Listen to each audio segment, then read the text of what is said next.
देखिए, आज की जो मीटिंग है, ये जो हालिया दिनों से सरकार की तरफ से एडमिशन ड्राइव का ऐलान किया गया है, जिसके तहत ये तासुर दिया जा रहा है कि किसी एनओसी की ज़रूरत नहीं है, कोई भी विदाउट डिस्चार्ज सर्टिफिकेट भी किसी भी स्कूल में एडमिशन ले सकता है और इसमें आरटीई का हवाला दिया जाता है। हम ये मानते हैं कि अभी तक अगर आरटी के हिसाब से ये चला जाए तो उसकी सिर्फ एक ही शिक नहीं है। आरटी का एक इम्पॉर्टेंट मामला ये है कि हर प्राइवेट स्कूल में 25% बच्चे फ्री ऑफ कॉस्ट तालीम हासिल करेंगे और वो 25% फीस सरकार अदा करेगी। उस पर आज तक कोई भी अमल दरामद नहीं हुआ। रहा ये कि विदाउट डिस्चार्ज,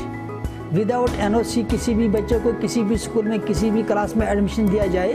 तो ये पहली बात कि कानूनी नवियत के हिसाब से भी सही फैसला नहीं है, क्योंकि जब तक एक बच्चे के क्रेडेंशियल्स, उसकी क्वालिफिकेशन, उसका प्रीवियस स्कूल नहीं देखा जाए और बिना सोचे समझे किसी भी क्लास में जो उसका दाखिला दिया जाए, तो सीधी सी बात है वो तालीम के हिसाब से भी, स्कूलों के अपने ग्रोथ के हिसाब से भी ठीक नहीं रहेगा। एज प्राइवेट स्कूल एसोसिएशन हमारा मुतालबा ये है कि किसी भी बच्चे को किसी भी स्कूल में without discharge certificate, without no objection certificate जो प्रीवियस स्कूल उसको देगा, उसके बगैर एडमिशन नहीं होना चाहिए। अगर ये होता तो ये गैर कानूनी फ़ैल है। जो लोग आरटीई का हवाला देते हैं, मैं उनसे यही कहूँगा कि आरटीई के गाइडलाइंस अभी तक इशू नहीं हुए हैं, लिहाजा आरटीई सिर्फ एक ही इशू को नहीं देखता, उसमें बहुत सारे इश्यूज़ हैं। तो फिर एक ही इशू सिर्फ यही नहीं है कि 8वें तक कोई एग्ज़ाम नहीं होगा, उसमें ये भी जो शिक है कि प्राइवेट स्कूलों को कंपनसेट भी किया जाए। एक बात। दूसरी बात जो हम बार बार जिस पे डिस्कशन हो रहा है वो ये है कि अमलन कश्मीर में अगर हम देखें, पिछले कई सालों के जो ये नामसाइद हालात रहे हैं, विंटर का टाइम ही ऐसा टाइम है जिसमें बच्चे बिना किसी हड़तालों के, बिना किसी टर्मोइल के या बिना किसी ख़राब सिचुएशन के तालीम हासिल करते हैं। देखा गया है कि विंटर में ही बच्चों ने पढ़कर तालीम पे तवज्जो देकर अच्छे अच्छे नंबरात भी कॉम्पिटिशन में हासिल किए हैं। तो हमारा मानना ये है कि स्कूलों के एग्ज़ाम को भी ये प्राइवेट स्कूल एसोसिएशन का डे 1 से इसमें व्यू रहा है कि यहाँ विंटर सेशन के बजाय अगर मार्च सेशन लागू होता है तो कम से कम ये विंटर के महीने जो हैं ये बच्चे आराम से अपनी तालीम की तरफ, अपने स्टडीज़ की तरफ तैयारी में लगा देंगे। हम यही मुतालबा करेंगे कि सरकार को मार्च सेशन पे सीरियसली सोचना चाहिए ताकि बच्चों का करियर ख़राब ना हो। एक और बात इसमें यह भी है कि जितने भी ऑल इंडिया लेवल एग्जामिनेशन हैं वो मार्च के हिसाब से हैं, तो इसी वजह से हमारे अक्सर बच्चे कई सारे एग्ज़ाम्स में बैठ ही नहीं पाते हैं, या वो मिस करते हैं या उनकी तैयारी उस हिसाब से होती नहीं है। तो ज़रूरत इस बात की है कि इस एकेडमिक लॉस को, इस करियर लॉस को रोकने के लिए मार्च सेशन पे सरकार संजीदगी से गौर करे। और उसके साथ हम सरकार से ये भी कहना चाहेंगे कि कोविड और फिर पोस्ट अब्रोगेशन ऑफ आर्टिकल 370 जो सिचुएशन बनी है, तकरीबन 1.5 साल से रेगुलर स्कूलिंग नहीं हो रही है। कम से कम स्कूलों को ये छूट दी जाए कि एकेडमिक पर्पस के लिए,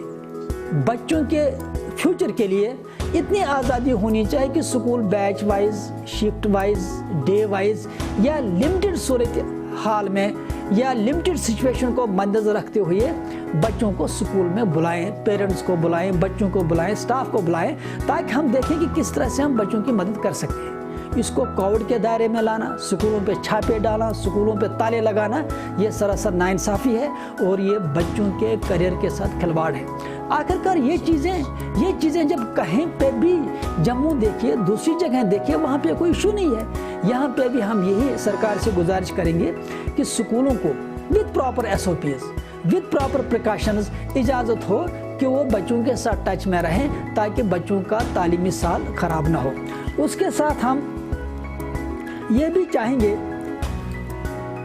कि इस वक्त स्कूलों की जो सिचुएशन है फाइनेंशियली, खासकर जो हमारे वो स्कूल हैं जिनकी फ़ीस कम है, वो इस वक्त बहुत ही फाइनेंशियल क्राइसिस में है। हमने बार बार कहा है और हम इस वक्त भी कहेंगे कि जब सरकार एक सरकारी मुलाजिम को, जिसकी तनख्वाह भी खासी अच्छी होती है,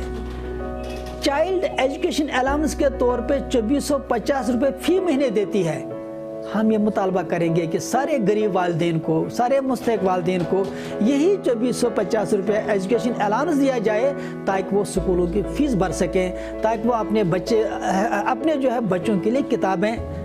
ला सकें। सवाल ये है कि अगर हम वेलफेयर स्टेट की बात करते हैं तो क्या वजह है कि वही गरीब जिसके नाम पे 12,000 करोड़ का बजट हर साल खर्च होता है, उसी गरीब के बच्चे को मामूली फ़ीस या मामूली किताबों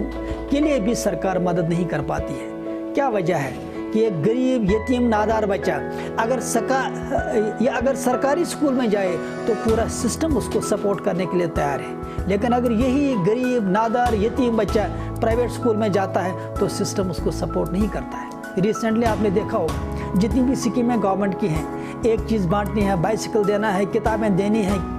या यूनिफॉर्म देनी है, ये गवर्नमेंट स्कूल के बच्चों को ही दी जाती है। आखिरकार अगर ये गरीब बच्चे क्वालिटी एजुकेशन हासिल करने के लिए प्राइवेट स्कूलों में जाते हैं तो सरकार वहाँ पे ये भेदभाव क्यों करती है, ये डिस्क्रिमिनेशन क्यों है? उस बच्चे को क्यों नहीं मदद की जाती है जो एक गरीब या जो एक इकोनॉमी स्कूल में पढ़ता है? हमारा मुतालबा ये है कि सरकार इस पर संजीदगी से जो है इस पर गौर करे कि आखिरकार अगर चाइल्ड सेंट्रिक एजुकेशन हमारा पर्पज़ है तो क्या वजह है कि प्राइवेट स्कूलों को दूसरी नज़र से देखा जाता है? प्राइवेट स्कूल वो हैं जिन्होंने 1990 के बाद से आज तक, जबकि पूरा सरकारी निज़ाम ठप हो चुका था, यहाँ के बच्चों को तालीम से जोड़े रखा। इन सरकारी स्कूलों को इस वक्त मदद की ज़रूरत है, आवाम की मदद की ज़रूरत है, सरकार की मदद की ज़रूरत है, क्योंकि जिस हालात से हम इस वक्त दो चार हैं, अगर प्राइवेट स्कूलों की मदद नहीं होती है तो खुदा ना खास्ता हमारे लोकल सेक्टर में कई सारे स्कूल बंद हो जाएंगे। ऑलरेडी पिछले कई सालों के दौरान हमारे 300-350 स्कूल बंद हो चुके हैं।